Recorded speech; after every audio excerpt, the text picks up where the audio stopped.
Üçüncü лекциямыз тақырыбы шығыстық ағартушылық бағдардағы ақын жазушылар шығармашылығының өзіндік ерекшеліктері. Лекциямыздың мақсаты 20 ғасыр басындағы қазақ әдебиетіндегі әдеби бағыттар мен ағымдарды ажыратып жаңаша көзқараста саралау. 20 ғасыр басындағы басым бағыттың бірі болған шығыстық ағартушылық бағдардағы ақын жазушылар шығармашылығының ерекшеліктерін жан-жақты талдау, ондағы діни көзқарастарға түсініктемелер беру. Жоспарымыз: шығыстық ағартушылық бағдардағы ақындар шығармашылығындағы танымдық негіздер мен әдеби көркемдік ізденістер, отандық әдебиет және ислам құндылықтары, діни бағыттағы шығармалар және әдебиеттегі иман мәселесі, діни ағартушылық және әдебиеттегі тұлға тану мәселесі.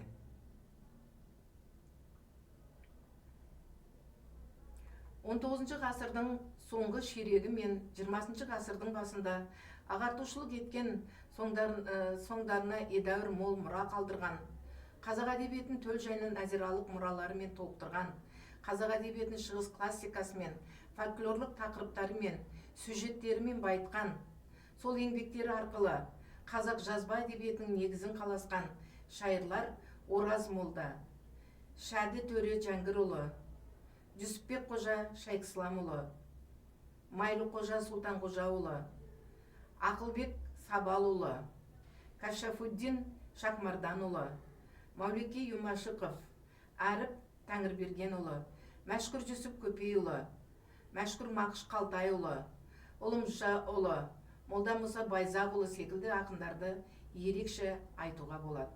Шығармашылық ерекшелігіне орай, оларды бүгінгі әдебиеттану ғылымында шайыр, қисашыл ақын, назирашыл ақын, кітаби ақын секілді бірнеше атаулармен беріп келеді. Батыс пен шығыс ағартушылығына саралай қарасақ, олардағы бір-біріне ұқсайтын және ұқсамайтын жайларға көз жеткіземіз. Бұның себебі тарихи, әлеуметтік, саяси факторларға қатысты. Сонымен қатар, белгілі бір елдердегі ағартушылық сол елдің заңды асуы болып табылатындығы. Бұл ағартушылықты қалыптастырып дамытуда елдің бүкіл әдеби, мәдени және рухани күші жұмылатыны байқалады. Бұл процесті жүйелеп көрсетсек, төмендегідей болып шығады. Біріншіден, ағартушылықтың Европада туына қолайлы жағдай негіз болды. Жаратылыстану мен нақты ғылымдар бойынша көп жаңалық әкелген бұл қозғалыс қоғамдық ғылымдардың рухани шығармашылық күштердің қауырт дамуына мүмкіндік берді. Екіншіден, шығыстағы ағартушылыққа батыстың жаңалық лебі әсер еткенімен, мұнда бұл қозғалыс бойына жергілікті дәстүрді сіңістіре алғаны байқалады. Үшіншіден, батыс пен шығыстың рухани күштері елді ағарту мәселелерінде дінге негізінен әртүрлі қарағаны байқалады. Батыс үшін атеизм ағартушылықтың құрамдас бөлігі болса, бұның себебі де бар. Бұл елдерде дін саясатқа араласып, тарих доңғалағын тежеуші күшке айналған кезі болған. Ал шығыс елдерінде дін ағартушылықтың негізгі шартының бірі болды.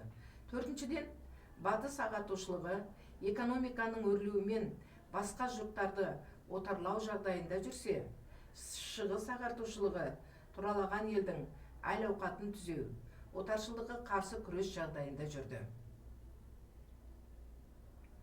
Көркем шығармаларда қолданылатын шығармашылық әдіс тәсілдермен тығыз байланысып жатқан осы бір мәселеге қатысты 20 ғасыр басындағы қазақ әдебиетінде қандай ағымдар мен бағыттар болғанына, оны сол тұстағы және кейінгі әдеби ой-пікір қалай танып білгеніне назар аудармасқа болмайды. Себебі, ол белгілі дәуірдегі ақын жазушылардың ізденістерін, көркемдік биіктерге жетуге деген ұмтылысын айқындайтын нақты құбылыс болып табылады. Академик Зейнолла Қабдолов сөз өнері монографиясында әдеби ағымды әдеби стильмен салыстырып түсінік береді. Байқап қарасақ, стиль бір жазушыға ғана тән творчестволық ерекшелік болса, ағым бірнеше жазушыға тән творчестволық бірлік. Стиль әр жазушының дара қасиеті болса, ағым әр алуан жазушының ортақ сипаты. Стиль халыққа тән ұғым болса, ағым жалпыға тән ұғым. Ғұлама ғалымның осы пікірінде ғылыми тұжырымдалған шындық бар. Бізге де керегі осы ұғым.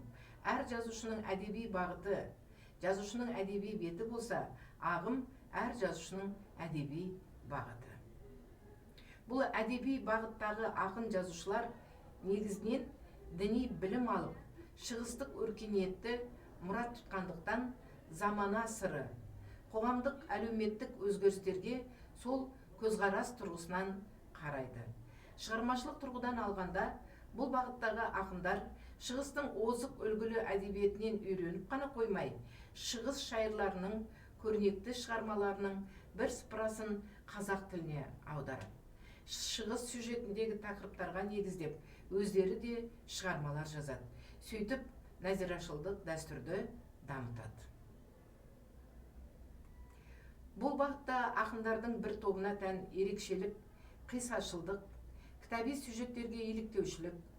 Бұл бағыттағы ақын жазушылардың кейбірі Шәді Жәңгіров, Ақылбек Сабалұлы, Жүсіпбек Шайқысламұлы, Шораяқтың Омары, Мәулекей Жұмашев және тағы басқалары діни тақырыптағы қисалар Зарқұм Мәлік Аджар, Кербаланың шөлінде, Сал-Сал, Мұхаммед Ханафия, Сүлеймен Пайғамбар, Жұм-Жұма, Қиял ғажайып ертегі іспетті қисалар Шәкір Шәкірат, Сейфіл Мәлік, Бәдігүл Жамал, Шах Марал, Ғашықтық қисалар Жүсіп Зелиха, Тахир Зухра, Ләйлі Мәжнүн, Мұңлық Зарлық, Боз жігіт, Батырлық дастандар Рүстем дастан, Кескен бас, Ескендір, Қиса Бахрам тағы басқаларды атауымызға болады.